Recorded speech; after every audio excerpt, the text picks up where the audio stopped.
तो दोस्तों भले ही ये क्लिप एआई जनरेटेड हो, लेकिन ये न्यूज़ दुनिया भर में वायरल हो चुकी है क्योंकि ऐसी मीटिंग आज तक नहीं हुई। हिस्ट्री इस मीटिंग को याद रखेगी कि कैसे एक प्रेसिडेंट ने व्हाइट हाउस में बैठ करके यूनाइटेड स्टेट्स ऑफ अमेरिका के प्रेसिडेंट से ही हीटेड आर्गुमेंट किया है। दोस्तों जब से डोनाल्ड ट्रंप ने पदभार संभाला है, उसके बाद से दुनिया के तमाम लीडर उनसे मिलने के लिए जा रहे हैं। उनसे मिलने हमारे मोदी जी भी गए, नेतन्याहू, और इसी सिलसिले में व्हाइट हाउस ने इन्वाइट किया जेलेंस्की को। डोनाल्ड ट्रंप का सीधा एक रीजन है कि हम करोड़ों करोड़ों डॉलर फूंकते रहेंगे और ये रसिया से लड़ते रहेंगे, सालों दर साल लड़ाई चलती रहेगी और ऐसे में यूएसए का कितना नुकसान होना है। लेकिन जो नेगोशिएशंस होते हैं वो क्लोज डोर के पीछे होते हैं। उसके बाद होती है मीडिया की ब्रीफिंग।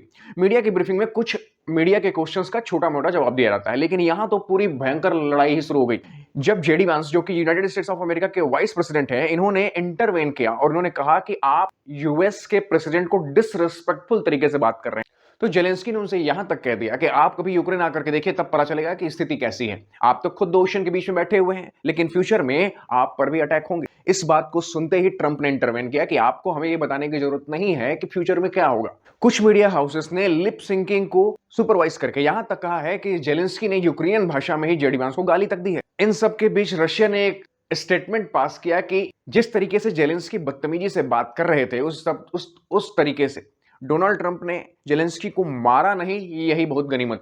हालांकि वो तो वैसे भी जेलेंस्की को पसंद नहीं करता। ट्रंप का ये कहना है कि यूक्रेन अब तक वॉर में सिर्फ इसलिए खड़ा है क्योंकि यूएसए ने उसे 500 से भी ऊपर बिलियन डॉलर्स के हथियार दिए। उनका कहना है कि जेलेंस्की शांति नहीं चाहते, जेलेंस्की इस वॉर को कंटिन्यू करना चाहते हैं, और अगर ये वॉर आगे कंटिन्यू होती है तो बहुत सारी जानें जाएंगी, और ये तो तय है कि यूक्रेन बिना यूएसए या किसी अन्य कंट्री की मदद के रशिया को कभी हरा पाएगा। जेडी वांस ने हीटेड आर्गुमेंट के दौरान यहां तक कहा कि आपके यहां मैन पावर की कमी है और आप 13-14 साल के बच्चों को आगे फ्रंट लाइन पर धकेल रहे हैं। कुल मिलाकर के शुरुआत में आपको ऐसा लगेगा कि यूक्रेन सही है, ट्रंप गलत, लेकिन ट्रंप जिस टाइप के पर्सन है, यूएस इकोनॉमी में सिर्फ पैसा चाहते हैं। यहां हमारे हिसाब से गलत क्या है?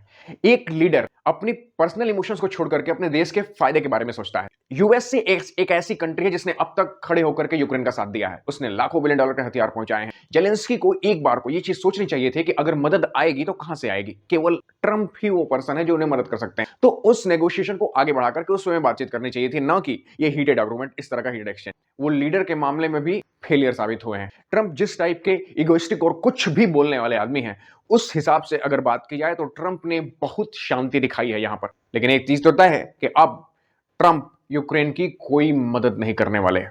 जय हिंद।